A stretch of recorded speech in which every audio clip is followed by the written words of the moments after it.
Hallelujah.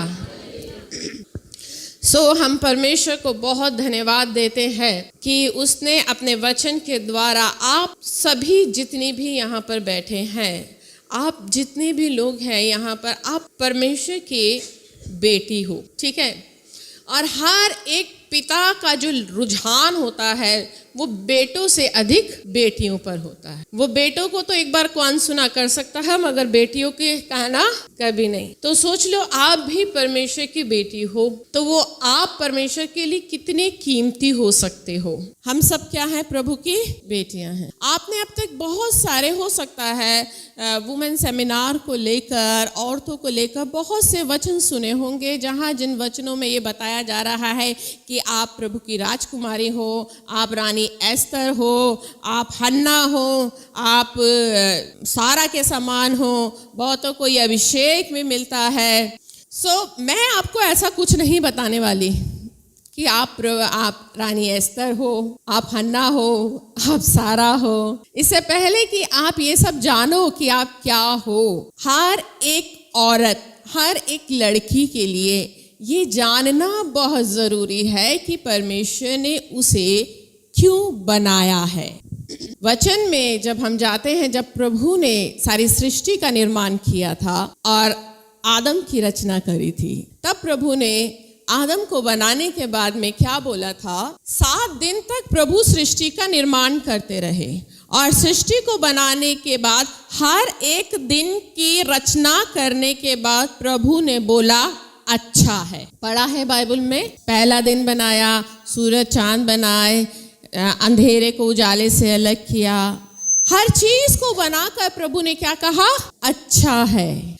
परमेश्वर ने अपनी बनाई हुई हर एक चीज को कहा अच्छा है। मगर उत्पत्ति की किताब और उसका 2 अध्याय और उसका 18 पद में जब प्रभु ने आदम को बना चुके और आदम के बाद प्रभु ने क्या कहा? फिर यहोवा ने परमेश्वर से कहा, यहोवा परमेश्वर ने कहा, फिर यहोवा परमेश्वर ने कहा, आदम का अकेला रहना अच्छा नहीं। हाँ, बस यहाँ पर एक चीज प्रभु ने क्या बोली? आदम का अकेला रहना अच्छा नहीं। अब तक तो प्रभु ने सृष्टि का जो भी निर्माण किया, उन सब बातों में प्रभु ने क्या बोला? अच्छा है, सब कुछ अच्छा है। मगर मात्र जब आदम को बनाया, आदम के बनाने के बाद प्रभु ने क्या कहा? आदम का अकेला रहना अच्छा नहीं, उसके लिए मैं उसके लिए एक ऐसा सहायक बनाऊंगा जो उससे मेल खाए। हाँ, वचन क्या लिखा है? प्रभु ने फिर क्या कहा? मैं उसके लिए एक ऐसा सहायक बनाऊंगा जो उससे मेल खाए। इंग्लिश में लिखा है हेल्पर, सहायक जो उससे मेल खाए। इंग्लिश का वर्ड जो मेल खाने का है उसमें लिखा है सूटेबल, एडप्टेड और कॉम्प्लीमेंट्री, यानी हूबहू उसकी जेरक्स कॉपी, हूबहू उसकी जेरक्स कॉपी। जब परमेश्वर ने आदम को बनाया था, वचन बताता है परमेश्वर ने आदम के अंदर आदम को अपनी समानता और अपने स्वरूप में बनाया था। जब परमेश्वर ने आदम को अपनी समानता, अपने स्वरूप यानी अपने गुणों से भरा हुआ बनाया था, अपने प्रेम, अपनी दया से भरा हुआ बनाया था, और आदम की जेरक्स कॉपी, उसी का सप्लीमेंट्री समझते हो आप? जैसे उदाहरण के तौर पर अगर आपको कोई किसी दवाई की ज़रूरत है, डॉक्टर ने आपको कोई दवाई लिख दी है और आप केमिस्ट पे जाओगे, तो केमिस्ट आपको कहेगा देखो मेरे पास ये वाली पर्टिकुलर ये दवाई तो नहीं है, मगर इसी से मिलती जुलती इसी का सप्लीमेंट ये है, जो इसके अंदर सॉल्ट है, सेम वही दवाई ये है। वो आपको सेम वो दवाई तो नहीं अवेलेबल करा पाएगा, मगर आपको दूसरी दवाई देगा जिसमें सेम वही सारे सॉल्ट होंगे। ठीक इसी तरीके से जैसे आदम बना था, वही सॉल्ट जो आदम के अंदर था, सब कुछ वही नेचर, वही बातें, वही स्वभाव परमेश्वर ने हव्वा के अंदर डाला। परमेश्वर ने आदम और हवा को सेम जेरॉक्स कॉपी बनाया था। इसीलिए प्रभु ने आगे कहा था, आदम बोलता ये मेरी हड्डी में से निकली हड्डी, ये मेरे मांस में का मांस है। औरत जो है, एक औरत पुरुष की बिल्कुल पूरक है, मैं ऑपोजिट नहीं कहूंगी, सिमिलर कॉपी है। बस यहाँ पर एक मेल बनाने के लिए परमेश्वर ने वहां पर उसको मेल बनाया, उसको फीमेल बनाया, उसको पुरुष बनाया, उसको स्त्री बना दिया। है वो बिल्कुल जेरॉक्स कॉपी, कोई फर्क नहीं है। परमेश्वर ने स्त्री को पुरुष की पसली से बनाया। पसली से क्यों बनाया? शरीर की और भी हड्डियां थी। मैं सोच रही थी कि प्रभु ने क्यों औरत को पसली से ही बनाया, क्योंकि पसली जो है शरीर का बिल्कुल मिडिल भाग है। प्रभु चाहते तो पैर की हड्डी से बना सकते थे, मगर पैर की हड्डी से नहीं बनाया, क्योंकि परमेश्वर को मनुष्य की सोच पता है। यदि मैंने इसे पैर की हड्डी से बनाया तो पुरुष हमेशा इसे नीचे ही रखेगा। जबकि आज भी सालों से औरत की जो हालत है वो ऐसी ही कई जगहों पर होती रही, जहां औरत को बहुत कमतर, बहुत नीचा समझा जाता रहा। जबकि परमेश्वर ने पुरुष की पसली से बनाया ताकि वो उसकी पसली बने, उसकी सहायक बने, उसकी समानता बने, उसकी जेरॉक्स कॉपी बने, उसके बराबर, ताकि जो हक, जो राइट परमेश्वर ने आदम को दिया है, जो अधिकार परमेश्वर ने आदम को दिया, जो बातें, जो वरदान आदम को दिए, सब कुछ परमेश्वर ने औरत को दिया। इसीलिए अगर आप परमेश्वर का वचन पढ़ते हैं तो पुराने नियम में परमेश्वर ने मूसा की बहन मरियम को भविष्यवक्ता होने के लिए चुना था। न्यायों की किताब में परमेश्वर ने दबोरा को चुना था। अगर परमेश्वर शुरू से ही स्त्री पुरुष में भेदभाव करते, परमेश्वर के स्वभाव में होता कि ये तो स्त्री है, ये कमजोर है, मैं इसको नहीं चुनूंगा, तो परमेश्वर मरियम को प्रॉफिट नहीं बनाते, दबोरा को प्रॉफिट नहीं बनाते, एस्तर को नहीं चुनते जो एक पूरे समाज के छुटकारे का कारण बनती। मगर समाज में क्या हुआ, इस बात को गलत समझा जाने लगा। लोगों ने, बहुत सी स्टडियां ऐसी निकली जहां पर लोगों ने कह दिया कि औरत प्रचार नहीं कर सकती, औरतों को दबाया गया है, औरतों के प्रचार पे बहुत सारी बातें उठी। खैर ये तो मेरा दूसरा टॉपिक है, बाद में आऊंगी। हाँ, तो परमेश्वर ने औरत को आदम की पसली से बनाया ताकि वो उसके बराबर रहे। मगर एक चीज देखी जाती है, आप सोचो अगर प्रभु सर की हड्डी से बना देते तो क्या होता? फिर औरत कहाँ होती है ना? सर पे बैठती। अभी तो जबकि बनाया नहीं है, बनाया तो पसली से, मगर फिर भी बहुत सी औरतों की जगह तो यही होती है, अपनी जगह ढूंढी लेती है सर पे बैठने की, है ना? मगर दिक्कत और अफसोस की बात है कि आज जितनी भी मसीह औरतें हैं वो इस बात को भूल गई कि परमेश्वर ने हमें पुरुष के साथ उसकी सहायक होने के लिए बुलाया है, ताकि हम उसकी सहायक हो।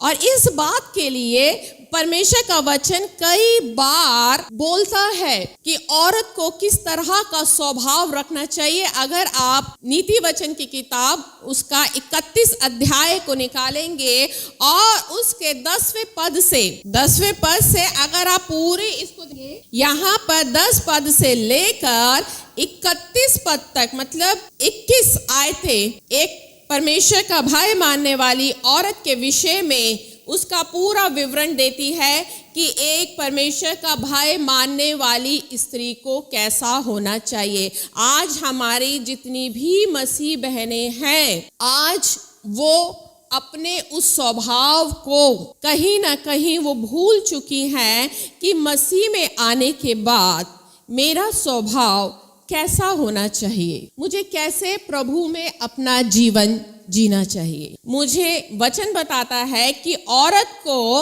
अपने पुरुष के अधीन होना चाहिए, अपने पति के अधीन होना चाहिए। ये जो अधीनता का मतलब होता है, कई बार आज क्योंकि हम पढ़ लिख गए हैं तो हमें लगता है कि अधीनता का मतलब होता है कि हम अपनी अपनी चलाएं। अधीनता का मतलब ये नहीं होता। भले ही हो सकता है कि आप अपने पति से ज़्यादा समझदार होंगी, पति से ज़्यादा योग्य हो सकती हैं।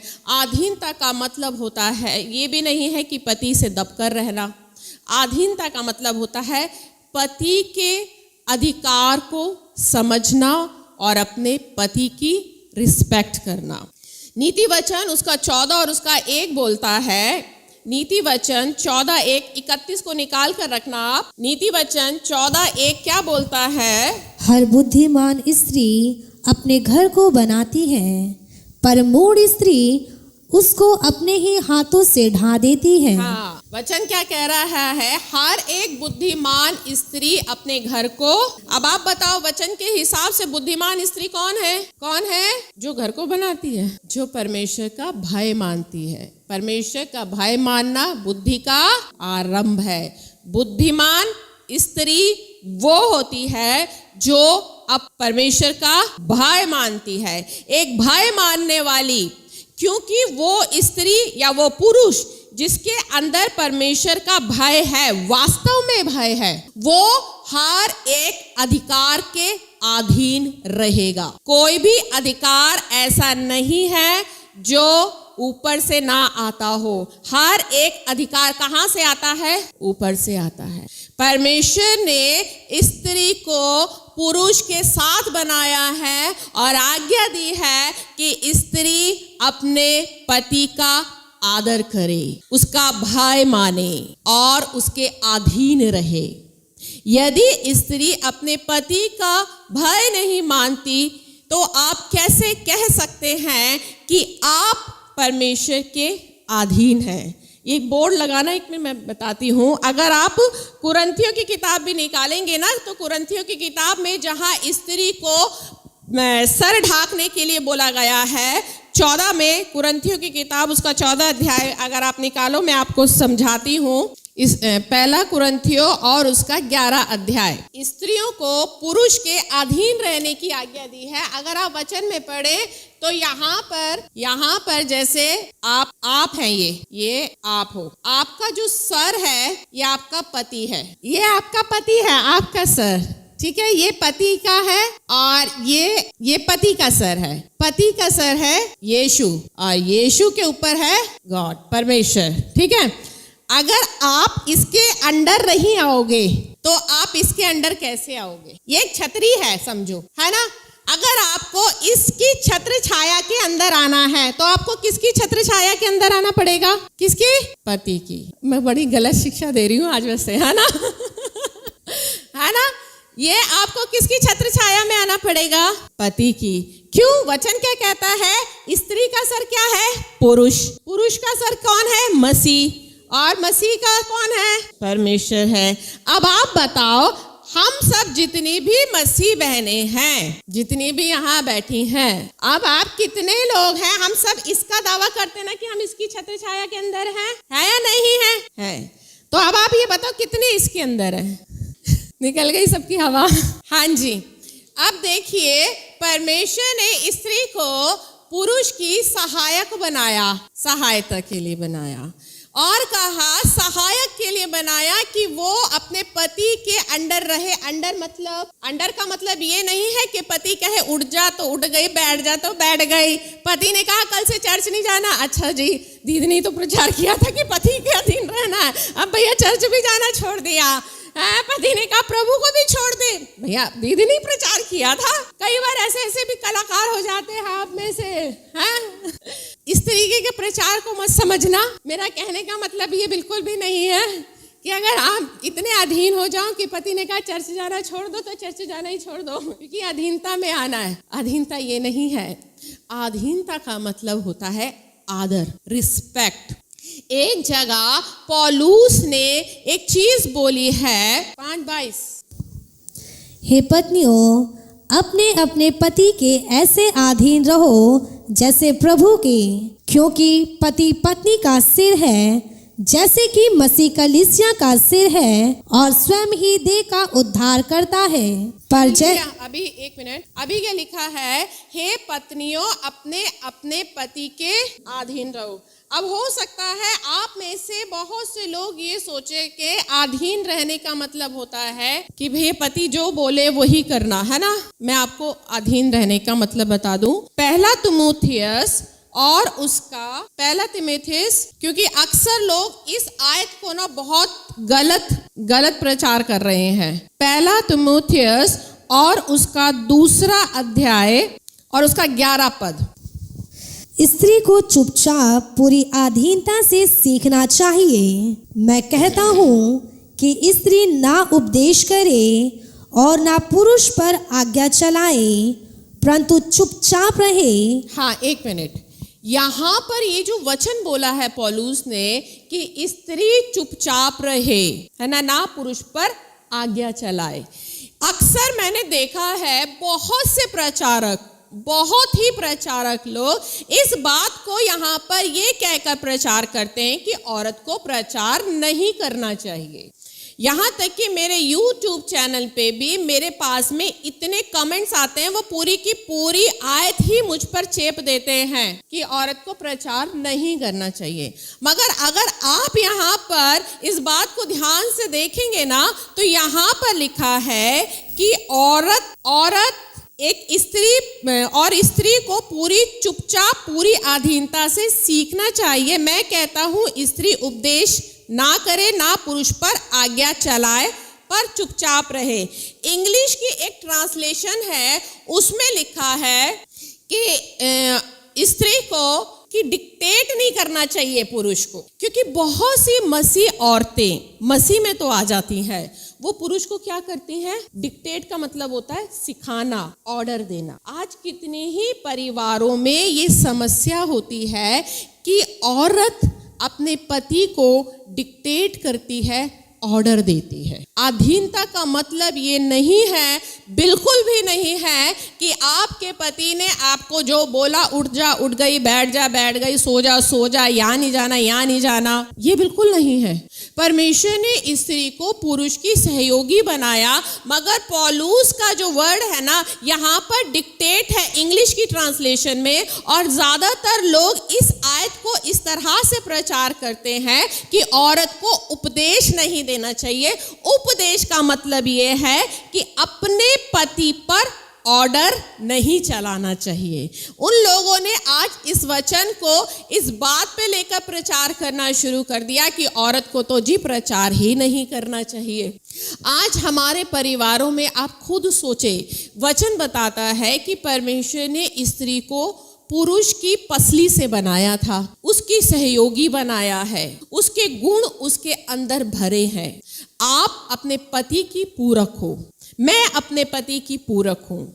मगर यदि मैं चाहूं कि मैं अपने पति को डिक्टेट करूं, मैं अपने पति पे ऑर्डर चलाऊं, आज के आज ये काम हो जाना चाहिए, नहीं हुआ तो बस, होता है या नहीं कई परिवारों में, है ना? आज के आज ये नहीं किया तो मैंने कह दिया ना तुमसे कि ऐसा नहीं करना तो नहीं करना, करती हैं औरतें, ये स्वभाव है। परमेश्वर ने एक औरत को क्या बनाया है?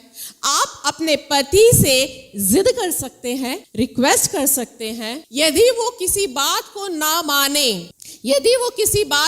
माने तो संभव है कि आप उन्हें उनके हाल पर छोड़ दें।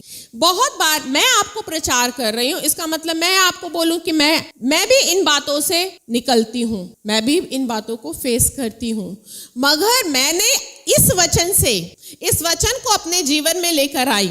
मैं आपको बताऊं, जब मेरी शादी हुई थी, हम दोनों पति पत्नी में बहुत झगड़े होते थे। मैं एक बार प्रार्थना कर रही, प्रभु जी आप मेरे पति को बदल दो, आप मेरे पति को मेरा कहना मानना सिखाओ। नई शादी हुई थी, तो एकदम से प्रभु की पवित्र परमेश्वर की आत्मा ने मुझसे बोला, तू ये क्या प्रार्थना कर रही है? वचन में क्या लिखा है? तू प्रार्थना कर कि प्रभु मुझे मेरे पति के अधीन लेकर आओ और वो तुझसे प्यार करे। वचन में यही लिखा है। मैंने आपको बताओ कई दिन तक मैं रो कर ये प्रार्थना करी, प्रभु मेरे पति को मेरा कहना मानना सिखाओ, प्रभु मेरे कहना नहीं मानता है? और मैं रो कर ये प्रार्थना कर रही थी, और प्रभु ने एक दिन, मैं खूब रो रही थी, टूटी हुई थी उस दिन, तो मैं नई शादी हुई थी, लड़ाई झगड़े तो होते ही हैं। अब मैं इस बात पे डिस्टर्ब हो गई, तो मैं बहाव में बहकर प्रार्थना करी कि प्रभु मेरे पति को मेरा कहना मानना सिखाओ प्रभु। तब प्रभु के आत्मा ने कहा, तू गलत प्रार्थना कर रही है, तो ये प्रार्थना कर। वचन में लिखा है कि पत्नियों अपने पति के अधीन रहो, तू अपने पति के अधीन हो, और लिखा है कि वो मुझसे प्रेम करे, ऐसी प्रार्थना कर। फिर मैंने जब ऐसी प्रार्थना करनी शुरू करी, लगातार मैं अपनी प्रार्थनाओं में ये प्रार्थना करती रही कि प्रभु जी मुझे मेरे पति के अधीन रहना सिखाओ। मैं आपको बताऊं, मैं अपने परिवार की इकलौती लड़की थी, 2 भाइयों की, पापा की इकलौती लड़की, 2 भाइयों में 1 बहन। मैं बहुत ही ज़्यादा सरचड़ी, बदतमीज, लाडली, अधीन रहना मुझे नहीं आता था जब मेरी शादी हुई, क्योंकि मेरे परिवार का जो माहौल था शुरू से ही एक फ्रेंडली माहौल था। मेरे पापा ने मुझे अपनी माँ बनकर, दोस्त बनकर पाला। मुझे कभी ऐसा नहीं लगा कि मुझे किसी के अंडर आना कैसा होता है, मैंने नहीं सीखा। मैंने इवन अगर जॉब भी करी थी तो मैं जॉब में भी जहाँ मैं जॉब करती थी मैं अपने बॉस की नहीं सुनती थी। ऐसे ही है ना जी, वो बैठी है मेरी भाभी, आप पूछ सकते। शुरू से ऐसे ही नेचर थी मेरी। जब मेरी शादी हुई तो मेरे लिए बहुत मुश्किल हो गया, मेरे लिए भी ये चीज मुश्किल हो गई थी कि पति के अधीन कैसे आए। प्रभु ने मुझे सिखाया कि तू प्रार्थना करना शुरू कर कि तू अपने पति के अधीन आए। तब मैंने परमेश्वर से प्रार्थना करनी शुरू करी, प्रभु जी मुझे मेरे पति के अधीन लाओ। अधीन कैसे आते हैं प्रभु, मैं नहीं जानती। धीरे धीरे परमेश्वर ने हम दोनों के बीच में वो अंडरस्टैंडिंग लेकर आए। जहाँ छोटी छोटी बातों में लड़ाइयाँ होती थी, मैं कुछ बोलती थी, वो नहीं सुनते थे, वो बोलते थे, तो मुझे लगता था ये मुझ पर ऑर्डर चला रहे हैं। मैंने तो कभी ये ऑर्डर सुना ही नहीं, बल्कि मैं ऑर्डर देती थी तो मेरे भाई और पापा उस चीज को सुनते थे। यहाँ तो उल्टा हो गया, शादी के बाद होता है नहीं, आप लोगों के साथ भी होता है ना, शादी के बाद उल्टा ही हो जाता है। घर में तो हम चलाते थे, अब शादी के बाद तो सुननी पड़ती है। तो जब शादी होती है तो किसी भी एक लड़की के लिए ये बड़ी दिक्कत की बात होती है। तो अब वो ये क्या सोचती है, भैया जैसे मेरी घर में चली, मेरे मम्मी पापा सुनते थे, अब तुम भी सुनोगे। तो वो इस चीज को गले नहीं उतार पाती। मेरे लिए भी मुश्किल था, मगर मैं परमेश्वर का धन्यवाद करती हूँ कि प्रभु ने मुझे सिखाया कि मैं इस छतरी के नीचे आऊं। और फिर जब मैं इस चीज के नीचे आने लग गई तो बहुत सी बातों में परमेश्वर की आत्मा मुझे डील करना सिखाती रही। बहुत बातों में हम दोनों पति पत्नी की बातें हुई, जहां मुझे अपने पति के फैसले पसंद नहीं आते थे। वहां परमेश्वर की आत्मा ने मुझसे कहा चुप हो जा, मैं चुप हो गई। प्रभु की आत्मा ने मुझसे कहा चुप रहने के लिए, क्योंकि मुझे उनके फैसले पसंद नहीं आए, बहुत से डिसीजन आज भी नहीं आते पसंद। तो वहां पर फिर मैं चुप हो जाती हूँ, करने देती हूँ। फिर उसके बाद में जब नुकसान होता है तब उन्हें पता चलता है, कहते मिन्नी तुम ठीक कह रही थी। अब कौन सही हुआ फिर बाद में आकर, मैं ही हुई ना। मगर लड़ाई झगड़ा करके मैं अपनी बात मनवा लूं। कई बार मुझे कुछ काम करना होता है, कहीं जाना होता है, इनफैक्ट कभी शॉपिंग में, यहाँ तक कि मैं आपको बताऊं, मैं अगर अपने लिए शॉपिंग के लिए भी जाती हूँ, अगर मुझे एक सूट भी लेना होता है ना, तो मैं अपने पति की परमिशन के बिना नहीं लेती, जब तक वो हाँ नहीं करते। सच बता रही हूँ, वो हाँ कर देंगे ले लूं। अगर उन्होंने जरा से भी, हल्का से भी मुझे लगा ना कि कुछ मना किया, तो फिर मेरा मन नहीं करता लेने का। क्यों? क्योंकि जिस बात से घर में वाद विवाद हो, मुझे प्रभु के आत्मा ने ये सिखाया है कि जहां पर भी वाद विवाद हो वहां पर चुप हो जाओ, नहीं लो उस चीज को। मैं इंतजार करती हूँ जब वो उस चीज की खुशी से परमिशन दे देंगे। अभी हाल ही की बात है, मेरी बेटी को पिकनिक जाना था, सारा को पिकनिक जाना था। तो जब मेरे सामने प्रपोजल आया मैंने हाँ कर दिया, मगर जब इनको पता चला इन्होंने मना कर दिया, फिर मुझे भी मना करना पड़ा। मेरी बेटी मेरे पीछे पड़ी रही कि पिकनिक जाने के लिए हाँ करवाए, हाँ करवाए। फिर मैंने अपनी बेटी सारा से बोल दिया, देख मेरी तरफ से परमिशन है, अगर पापा बोलेंगे तो ही जाना। जब डिसीजन हुआ इन्होंने मुझ पर डाल दिया, मेरी तो परमिशन है नहीं, अपनी मम्मी से पूछ ले। मैंने इनसे बोल दिया, मैंने कहा देखो तुम्हारी परमिशन के बिना मैं नहीं भेजूंगी, अगर तुम हाँ करोगे तो ही मैं भेजूंगी। ऐसे बहुत से डिसीजन होते हैं जहां मैं अपना डिसीजन नहीं लेती, मैं इंतजार करती हूं कि जब ये डिसीजन देंगे तब मैं उस काम को आगे करूंगी।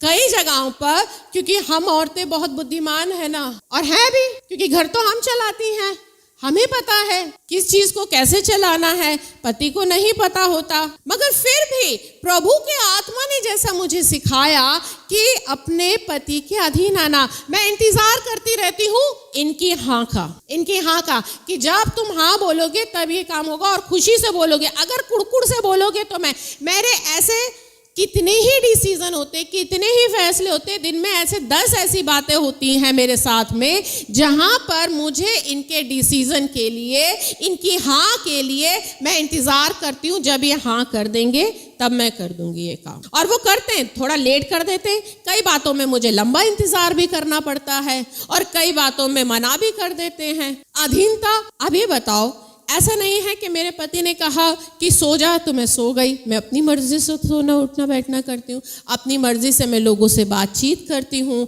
अपनी मर्जी से कहीं भी जाना होता चली जाती हूँ, खाना पीना। देखो, अधीनता है। मैं अपने पति के अधीन आई, मगर उसमें मैं अपने आप को फ्री फील करती हूँ। मुझे फ्री फील होता है। मुझे पता है कि कहीं भी मेरे घर में इस बात को लेकर टेंशन नहीं है, और अधीनता में ने हर जगह मेरा साथ दिया। मगर आज हम औरतें क्या करती हैं, बहुत सी जगहों में, मैं अगर अपना स्वभाव बताऊं, अगर शायद मैं प्रभु में नहीं होती, तो मैं बिल्कुल ही ऑपोजिट होती। मैं वो हवा होती जो उसकी सर की हड्डी से बनी होती है, क्योंकि फिर मैं कहाँ बैठती। सच बता रही हूँ मैं। आप पूछ सकते हो, है ना, ऐसे होता है ना, अगर मैं प्रभु में नहीं होती तो। मगर प्रभु ने वास्तव में औरत को पसली से बनाया है। मगर अफसोस की बात है, आज हम औरतें पसली ना बनकर हर एक पुरुष के पता है कौन सी हड्डी बन गए हैं, ये वाली हड्डी। सच बताऊं, कई बार मेरी कितने ही आदमियों से बात होती है जहां वो अपनी पत्नियों के स्वभाव को लेकर परेशान होते हैं, या वो समझौता कर लेते हैं, या वो उसके उस स्वभाव को ही खुशी से जी रहे होते हैं, और वहां पर वो औरत, वो मसीह बहन ये समझती है कि मेरी तो अच्छी कट रही है।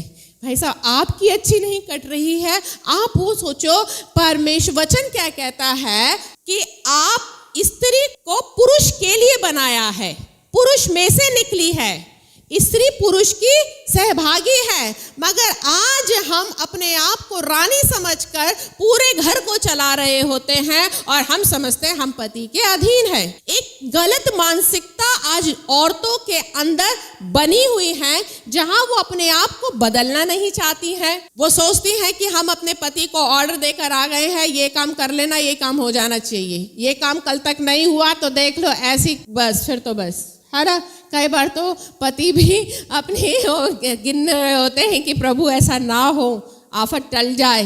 पता है, मैं ऐसे बहुत से पतियों को जानती हूँ। मैंने बहुत से ऐसे पुरुषों के जीवन को देखा है जहां वो अपनी पत्नी के साथ में खुशी के साथ नहीं, वरन एक ये सोच के कि अब शादी हो गई है, जिंदगी भर निभाना है। और ऐसा करके हर एक औरत अपने जीवन में परमेश्वर की आशीष को खो रही है। परमेश्वर के वचन में लिखा है, तुम पृथ्वी के नमक हो, और अगर नमक अपना स्वभाव खो दे तो वो फिर किसी चीज से नमकीन नहीं हो सकता। फिर उसका काम क्या होगा? बाहर डालना, जहां वो पैरों के नीचे आएगा, रोंदा जाएगा, पीसा जाएगा।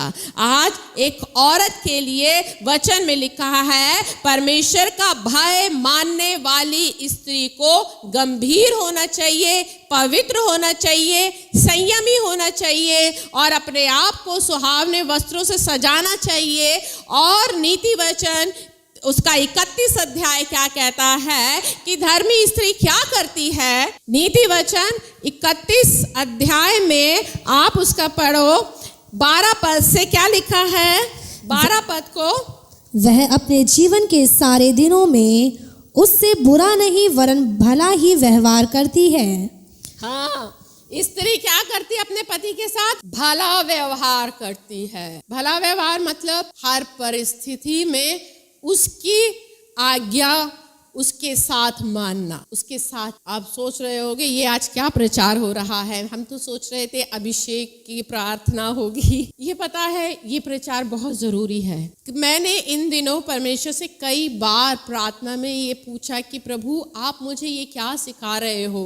मैं तो ये चाहती थी कि मैं ये ऐसा वचन प्रचार करूं कि प्रभु के आगमन में एक औरत का क्या सहयोग होगा, मैं ये चाहती थी। आप इनसे पूछो, आशीष ने भी मेरे से पूछा था जब स्टार्टिंग में कि दीदी इस व्यूमेन सेमिनार में अब क्या विषय लोगे, तो शायद विमल को भी मैंने ये बताया था कि मैं प्रभु के आगमन पर करूंगी। और मैंने इतने दिन तक लगातार, लगभग शायद महीना हो गया है, मैं महीना भर प्रभु से ये मांगती रही कि प्रभु के आगमन के लिए औरतों को क्या सहयोग होगा, कैसे वो अपने परिवार को मसीह के आगमन के लिए तैयार करेगी। मगर परमेश्वर की आत्मा मेरे अंदर इस बात को बार बार डालती रही कि आज मसीहत में, प्रभु में सबसे अधिक औरतें ही हैं, है या नहीं?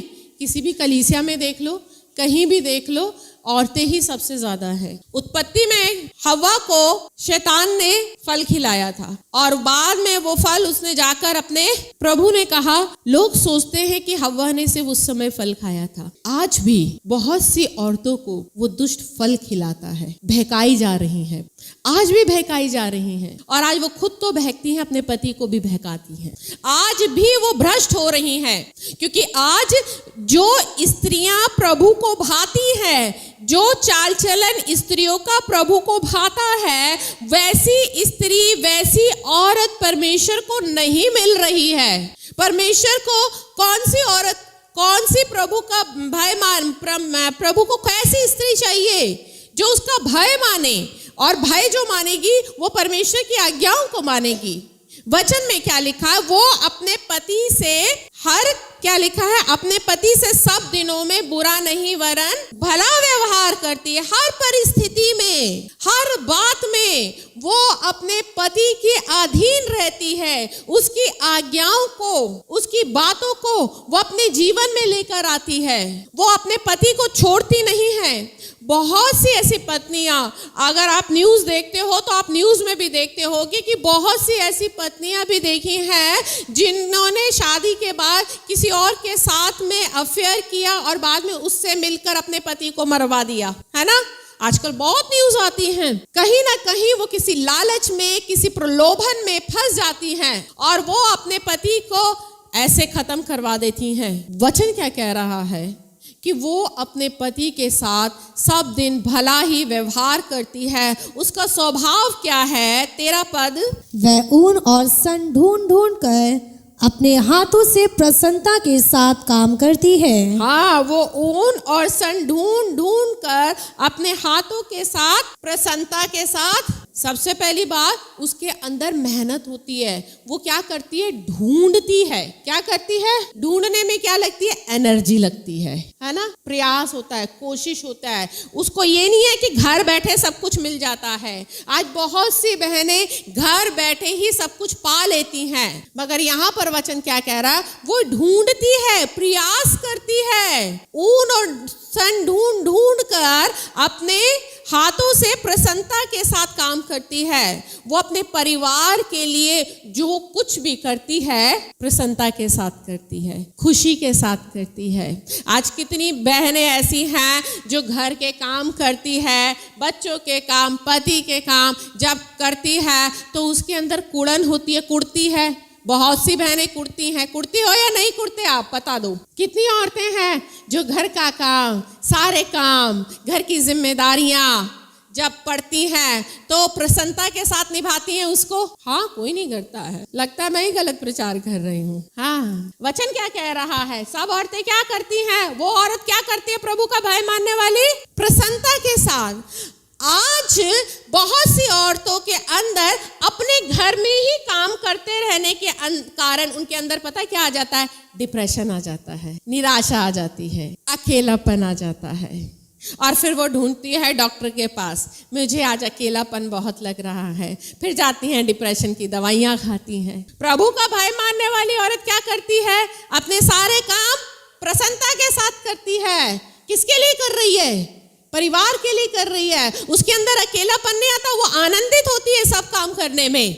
आज कितनी औरतें कुड़ती रहती है, सारा दिन नौकरानी बना के रखा हुआ है मुझे, है। एक तो इन लोगों का काम भी करो, इनकी बातें भी सुनो, सुबह से शाम तक ही लगे रहो, मुझे अपनी कोई लाइफ ही नहीं है, ये है वो है। मेरे अंदर भी कुड़न थी, सच बता रही हूँ। जब मेरे बच्चे छोटे थे मेरे अंदर भी कुड़न आ गई थी, बच्चों को भी संभालो, प्रार्थना भी करो, घर का भी काम करो, कोई होता ही नहीं है संभालने वाला।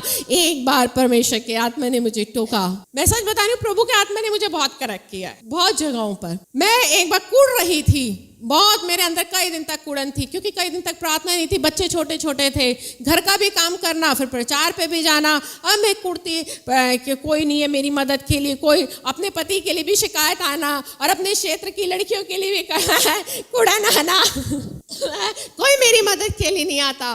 प्रभु की आत्मा ने एक बार मुझसे कहा, एक बात बता, तू इतना कुड़ रही है, कुड़ के तू सारे काम कर रही है, अगर तू इस कुड़न में मेरे साथ बैठेगी, क्या मुझे खुशी होगी? क्या कुड़ कर तू मेरे पास आएगी तो क्या तू मेरे साथ संगति कर पाएगी? तब मुझे समझ में आया। फिर परमेश्वर ने कहा, तू प्रार्थना करे या ना करे, यदि तू खुशी के साथ, प्रसन्नता के साथ अपनी जिम्मेदारियों को निभाएगी ना, तो वो प्रभु की महिमा होती है।